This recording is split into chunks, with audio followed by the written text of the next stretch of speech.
Hello സുഹൃത്തുക്കളെ, നമ്മുടെ ഏർമുക്ക് ലുലുവിൽ നമ്മൾ കുറച്ച് സാധനങ്ങളൊക്കെ വാങ്ങാൻ വന്നതാണ്. ഇപ്പോൾ സമയം 10 മണിയായിട്ടില്ല, 9:50. ഈ നേരത്തിൻ്റെ ഉള്ളിൽ നമ്മൾ അവിടെ പാർക്ക് ചെയ്തിട്ട് സാധനം വാങ്ങാൻ പോയതാണ്. കള്ളന്മാർ വന്ന് കുത്തിയിട്ടുണ്ട്. വണ്ടി മൊത്തം തപ്പിക്കണ്. കണ്ട ഗ്ലാസ് പൊട്ടിക്കിടക്കണ കണ്ട. വണ്ടി മുകളിൽ അവിടെ ഇവിടെയൊക്കെ തപ്പിക്കണം. സംഭവം ഒന്നും കിട്ടിയിട്ടില്ല. അപ്പോൾ ഈ സമയത്ത് ഇത്രയും തിരക്കുള്ള സ്ഥലത്ത് ആണിപ്പോൾ തട്ടിയിരിക്കണത്. ഏർമുക്ക് ലുലുവിൽ ഇപ്പം നടന്നതാണ് ഏർമുക്ക് ലുലുവിൽ. അപ്പോൾ ഇനിയിപ്പോൾ ശ്രദ്ധിക്കാൻ പറഞ്ഞൊന്നും കാര്യമില്ല.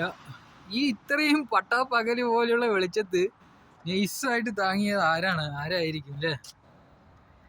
ശ്രദ്ധിക്കുക, വണ്ടിയിൽ കഴിയണതും ഒരു സാധനം വെക്കാൻ പാടില്ല. ഏർമുക്ക് ലുലുവിൽ ഇപ്പം നടന്ന സംഭവമാണ്.